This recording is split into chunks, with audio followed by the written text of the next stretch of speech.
डोल ग्यारस। इस दिन व्रत करने से सभी मनोकामनाएं पूर्ण होती है, शोक अथवा रोग मिट जाते हैं। देव सोने ग्यारस में जब भगवान निद्रा में जाते हैं, उसके बाद जब डोल ग्यारस आती है, इस दिन भगवान करवट लेते हैं, इसलिए इसे स्थान परिवर्तनीय एकादशी भी कहते हैं। इस दिन व्रत करने से वाजपेय अश्वमेध यज्ञ का फल मिलता है।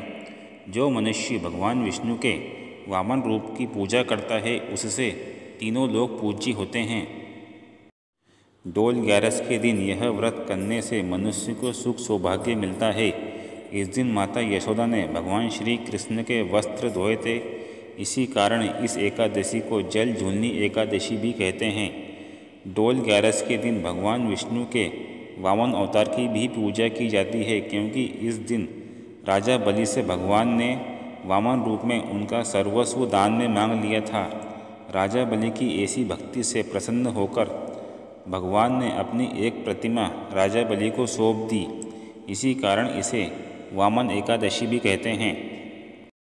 इस दिन भगवान विष्णु और श्री कृष्ण को पालकी में बिठाकर शोभा यात्रा निकालते हैं। इस दिन एकादशी व्रत करके भगवान विष्णु की पूजा करते हैं। धूप, दीप, नैवेद्य, पुष्प आदि से पूजा करने का विधि विधान है तथा 7 कुंभ स्थापित किए जाते हैं। 7 कुंभों में अलग अलग प्रकार के 7 प्रकार के धान्य भरे जाते हैं, जैसे गेहूँ, मूंग, चना, उड़द, चावल, जौ और मसूर। एकादशी तिथि से पूर्व की तिथि अर्थात ग्यारस के एक दिन पहले दशमी तिथि के दिन इसमें से किसी भी धान्य का सेवन नहीं करना चाहिए। और कुंभ के ऊपर विष्णु जी की मूर्ति रखकर पूजा की जाती है।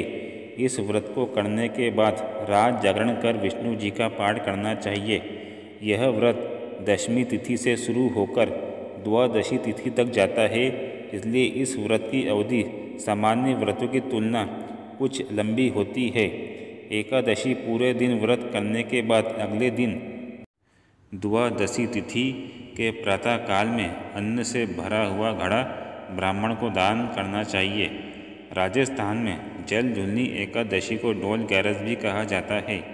इस अवसर पर भगवान गणेश और माता गौरी की पूजा और स्थापना की जाती है। देवी देवताओं को नदी किनारे ले जाकर उनकी पूजा की जाती है और संध्या में इन मूर्तियों को वापस लाया जाता है। जो मनुष्य इस एकादशी को भगवान विष्णु के वामन रूप की पूजा करता है, उससे तीनों लोग पूज्य होते हैं। इस व्रत के बारे में भगवान श्री कृष्ण स्वयं युधिष्ठिर से कहते हैं कि जो इस दिन कमल नयन भगवान का कमल नयन से पूजन करते हैं, वे अवश्य भगवान के करीब जाते हैं।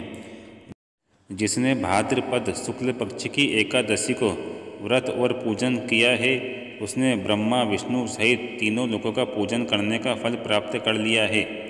अर्थात इस व्रत एकादशी को हर मनुष्य को करना चाहिए। यह था डोल ग्यारस व्रत और उसका महत्व। बंधुओं, वीडियो आपको पसंद आया है तो वीडियो को लाइक करिए और ज़्यादा से ज़्यादा इस वीडियो को शेयर करिए, ताकि और भी लोग इस वीडियो का लाभ उठा सकें। और ऐसे ही धार्मिक एवं सामाजिक वीडियो को सबसे पहले देखने के लिए हमारे YouTube चैनल देश धर्म समाज को सब्सक्राइब करें। धन्यवाद। जय विष्णु भगवान की जय।